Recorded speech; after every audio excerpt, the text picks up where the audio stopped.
So today's Exodus gist, we're probably just going to look at Exodus chapter 14, and we'll cut it down to Exodus 14, 21, and 22. Better put, Exodus chapter 14, verse 21 and 22. And it says, Then Moses stretched out his hand over the sea, and all that night God drove back the sea with a strong east wind and turned it to dry land, and the waters were divided. Now, this is the main thing. And the Israelites walked through the sea on dry ground with a wall of water on their right or to their right and to their left. Again, and the Israelites walked through the sea on dry ground with a wall of water to the right and to the left. Now let's bring that back, right? Let's sort of make it more practical. Imagine you were the one there that day and you were standing in front of what looked like the Pacific Ocean. I don't know what sea or ocean you've seen before, or even just think of a very large pool if you haven't been to a beach or an ocean or a sea. Think of a very large pool, and you're standing there right in front of it, and there's just looks like there's no way forward, only backward to danger, right? And somehow, and this is now with God, God parts that water into two, ocean, sea into two. And now put yourself in the Israelites' position, standing in front of the Red Sea, being split into two. What would be your next line of action? Do you think you're going to move forward immediately? Or do you think you're going to doubt? Uh, that's water there. That's water there. It's so high. How do I go through? Because many a times we talk about and we give all glory to God, because even God said it in Exodus that this was for his glory. God did this so that he could bring glory to his name. And we talk about the glory of God in all of this. And many a times through these stories and in all these stories, we talk about how the Israelites, were complaining a lot, they were grumbling a lot. We also need to talk about their faith here. Not as if they had much options, because it was either death or that. So they sort of only had one choice to make, but I still see it as faith. And I'm going to bring that to a more practical, form for us now in our day to day lives.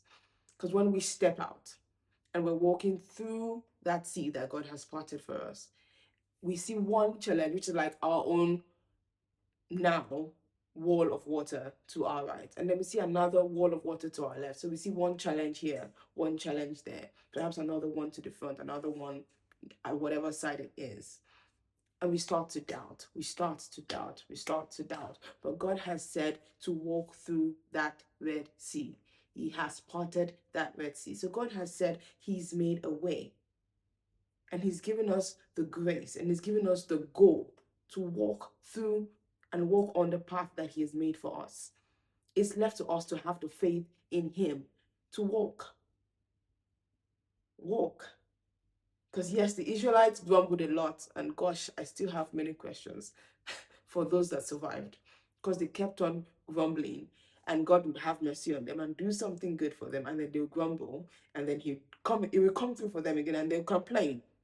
But that particular night, I guess some of them could have waited to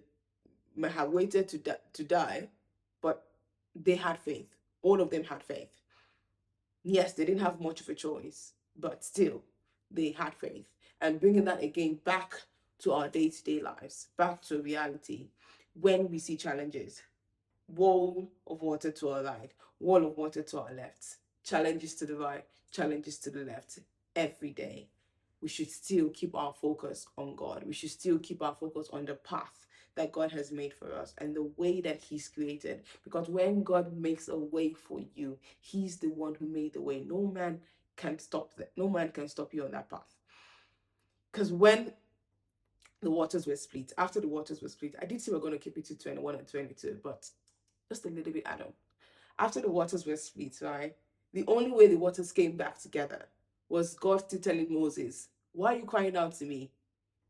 Stretch out your hand." right? So it was God who gave Moses the instruction to part the Red Sea, and God gave the instruction for Moses to stretch out his hand again for the sea to be closed back. When he makes a way for you, only him and only God can close that path.